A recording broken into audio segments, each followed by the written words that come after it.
Tudor, The Family Story by Leanda de Lisle. Read by Sandra Duncan. Introduction. For God's sake, let us sit upon the ground and tell sad stories of the death of kings. How some have been deposed, some slain in war, some haunted by the ghosts they have deposed. William Shakespeare, Richard II, Act 3, Scene 2. In 15th century France, it was believed that the English bore the mark of Cain for their habit of killing their kings. Before the slaughter of Richard III in 1485, when the Tudor crown was won on the battlefield of Bosworth, a series of English kings had been deposed and then died or disappeared in mysterious circumstances that century. The overthrow of the first of these, Richard II in 1399, had brought a long-standing element of instability to the monarchy. At that time, the paternal ancestors of the Tudors were modest landowners in North Wales, and even this status was lost the following year. In 1400 they joined a Welsh rebellion against Richard II's heir, the usurper Henry IV, first king of the House of Lancaster. The family was ruined after the rebellion was crushed, but eventually a child of the youngest son left Wales with his son to seek a better life in England. It was this man, Owen Tudor, who was to give the Tudor dynasty its name. Looking back, Owen's life is that of a modern-day hero, a common man who lived against convention, often thumbed his nose at authority, and died bravely with a joke on his lips. Owen, however, is lost to the family story and histories of the Tudors that so often begin at Bosworth in 1485.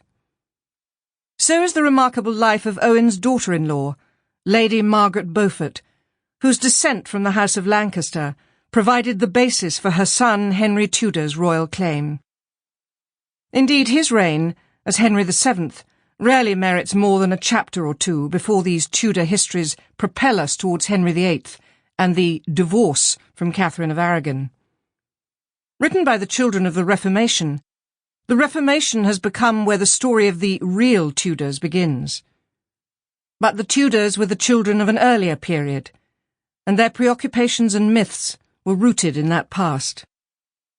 The famous mystery of the disappearance of the princes in the Tower in 1483, which turned Henry Tudor from a helpless exile into Richard III's rival overnight, becomes less mysterious when it is considered in the light of the culture and beliefs of the 15th century. The life of Margaret Beaufort also emerges in a more sympathetic light once we have recalibrated our perspective. And the actions of Henry VIII and his children can likewise be much better understood. England was not predominantly Protestant until very late in the Tudor period, and habits of thought were still shaped by England's long and recent Catholic past. Similarly, while the Tudors are often recalled in terms of a historical enmity with Spain, this too is history written with hindsight. The Armada did not take place until a generation after Elizabeth became Queen. It was memories of the 100 Years' War with France that remained strong, and although the war that began with Edward III laying claim to the French throne had ended in 1453, over 30 years before Bosworth, it was to have a lasting impact on England's political character. The English had not needed French land, as the country was underpopulated after the Black Death. Successive English kings had been obliged to persuade their subjects to come into partnership with them, to help achieve their ambitions for the French throne. The result was that in England, military service was offered, not assumed, and royal revenue was a matter of negotiation, not of taxation imposed on the realm. English kings were, in practical terms, dependent on obedience freely given, and that had to be earned.